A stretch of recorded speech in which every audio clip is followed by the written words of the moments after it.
Magandang oras mga kababayan, mga ka-Golden Boy. Meron tayong isang reaksyon dito na video ng isang ekonomista sa Pilipinas, si Gunigundo. Diwa Gunigundo, isang magaling ekonomista. Ekonomista ito dito sa Pilipinas, mga ka-Golden Boy. At ito ang kanyang reaksyon sa nangyayaring 2 weeks ceasefire. Nako, bakit naman kasi pumayag pa si Trump sa ceasefire na yan, na alam naman natin ang pag-uutak o pag-uugali o laman ng utak. Yung mga IRGC na yan, pabago-bago yan. Ang kanila ay buying time.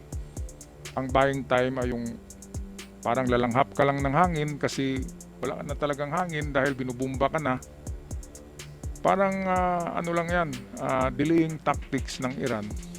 Nasa 2 weeks ay makapagpahinga sila and then makapag-ipon na naman sila ng mga armas at mabuksan nila yung mga nasara, yung mga binumba na mga tunnel, di ba? Yung mga nasara na entrance, mabuksan nila at mapalabas nila muli yung kanilang mga drones, mga ballistic missiles at kung ano-ano pa. Kaya ito ang tingin ko dyan na they are just buying time kay Donald Trump. At niluloko nila si Donald Trump dito sa kanilang peace proposal na 10 points.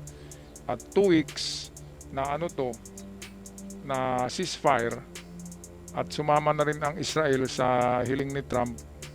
Sumama na rin ang Israel sa ceasefire, pero Israel versus Lebanon ay walang ceasefire. Diyan lang sa Israel versus Iran. Maganda sana ang peace proposal na to ngayon pa lang sa mga channel ng IRGC diyan sa India ay marami kagad ang baliktad na content, baliktad na mga video na pinalabas nila na sumurinder daw ang Amerika at Israel sa Iran dahil sa hindi nila kaya ito, at nang mabasa ang 10 points na conditions ng Iran ay pumayag na daw ang Amerika dahil sa natatakot. Binaliktad talaga nila Kaya sarap sana mag-comment doon na fake news naman kayo. Sobrang baliktad kayo. Kayo ngayong naiihi at natatakot na kasi binagbumba na kayo kagabi. Kaya nga sumurindir kayo humansap kayo Ngayon ayaw nyong i-accept na sumuko kayo dahil napaka talaga ng ego nyo. Napakataas ng mga ego, ng mga pride, ng mga IRGC na to. Ayan nga ang sinabi ng father ko na little learning is very dangerous. Yung maliit lang na pinag-aralan. So ayan, deadball na kasi yung mga professional nila na mga leader Yung first layer of leader na kasama ni Ayatollah Khamenei, yun yung talagang mga matatalino. Pero itong sumusunod, wala na yan, mga sarinto na lang yan. Lahat ng generals, deadball na Kaya ito si Diwa Guni-Guni, I make that Gunigundo, Guni-Guni isang ekonomista na tanyag sa Pilipinas sa kanyang insights o paniniwala dito sa 2 peace plan, ceasefire, 2 weeks ito na ceasefire ng Iran at Amerika kasama ang Australia. Make that ang Israel. So ito ang video. But in general, if this is a true ceasefire, then that will provide some breathing space to ating mga oil companies dito sa Pilipinas. Ay, of course, meron pa tayong 30 days na supply ng oil sa buong Pilipinas ngayon. Meron tayong reserba na 30 days lang consumption. Kaya nga, yun ang sabi ng gobyerno natin na tulungan naman natin ang gobyerno na magtipid, mag-conserve tayo. Wag yung labas ng labas tayo palagi, and then yung ginagamit natin mga sports car o kaya convoy ng convoy tayo palagi. At ginagamit natin mga 5.0 liters na mga sports car. Dapat tulungan natin ang ating gobyerno na magtipid para yung 30 days ay magiging 32 days pa na supply ng langis sa buong bansa. Ayan, so ibig sabihin yan, kapag bukas ay mura na ang langis sa international market doon sa Middle East, halimbawa mura na, nakabili na doon ng walang hassle galing sa Iran. So ibig sabihin yan, maghintay pa tayo ng 30 araw o 30 days kasi uubusin muna natin yung old stock na mahal. At kapag naubos na yun, yung old stock, yung reserve oil natin na mahal ang pagkaangkat, and then papasok na yung mura na galing ngayon sa Hormuz, di ba? So yun na yun, unti-unti nang bababa, bababa, in every week, bababa, bababa, hanggang babalik sa dating presyo na 50 pesos mahigit per liter ang gasolina at krudo, mga kababayan. Kaya hindi kagad ito iepekto na parang sili, parang siling labuyo na biglang anghang. Di ba? Kapag bukas ay babalik na ang presyo sa Middle East, pagbili natin bukas ay ganun na presyo, mababa na. Hindi kagad yan iepekto sa Pilipinas. Lalo na, merong mga negosyante sa Pilipinas, sa mga gasolina, yung mga may-ari ng gasoline station, di ba? Ay kahit bagong gasolina na, sasabihin nila na old stock kaya mahal. Ganun yun. Marami ang naging milyonaryo sa gera na to eh. Ang unang na milyonaryo dyan ay dealer ng mga gasolina ng gas dito sa Pilipinas. O balik tayo kay Diwa Gunigundo.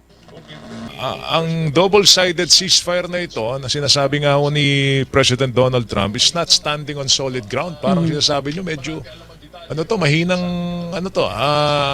hindi pa natin alam ang detalye, pero sinasabi nyo ang Iran kasi hindi na pumapayag sa ceasefire eh.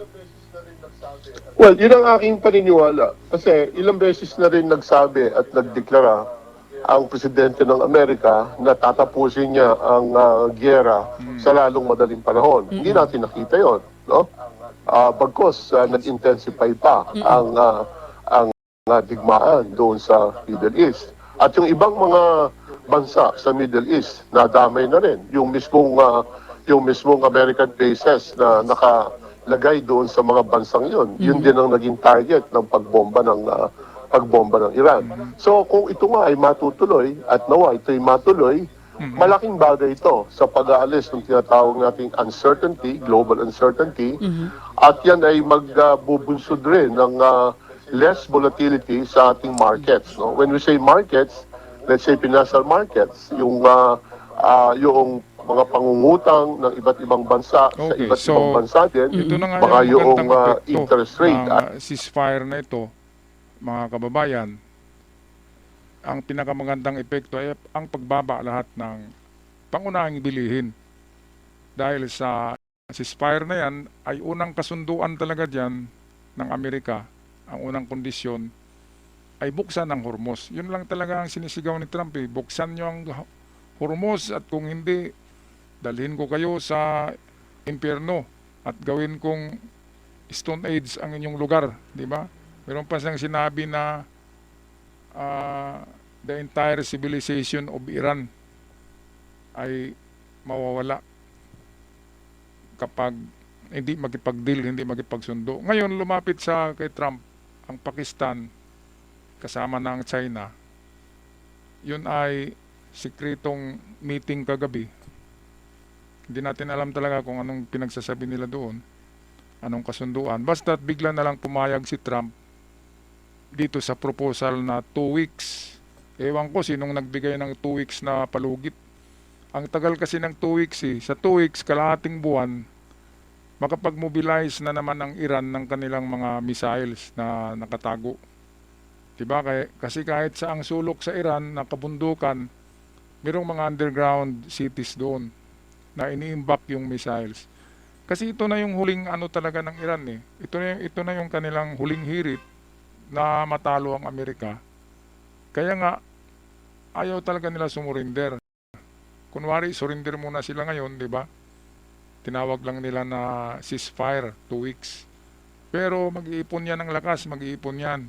At kapag nabuksan nila yung mga tunnel na nasara sa bomba, sa pagbubomba ng Amerika, ma-retrieve yung mga missiles doon, mga drones, babalik na naman yan sa pag-terrorize sa buong Gulf State, Israel, Amerika at iba pang mga bansa. Yan ang diyan, tingin ko mga kababayan. So, atin na lang hintayin ang 2 weeks kung ano talagang mangyayari.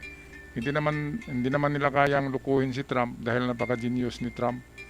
tungkol sa mga ganyan na move. Alam ni Trump na pwedeng kakalas sa kasunduan ang Iran anytime. Kaya mag-pull out si Trump sa kanyang trupa, lahat ng trupa na nandyan, 50,000 plus US Marines ay nandyan nakadeploy sa Iran. At i-pull out yan ni Trump kapag klarong-klaro na talaga, planchado na yung kasunduan, pirmado ng lahat ng bansa, di ba? Na mag-witness na ito yung kasunduan between Iran, Amerika, Israel at iba pa. Alright, anong masasabi niyo dito mga kababayan? Tingin niyo ba ay after 30 days ay medyo makahinga na tayo? Pag-comment sa ating comment section.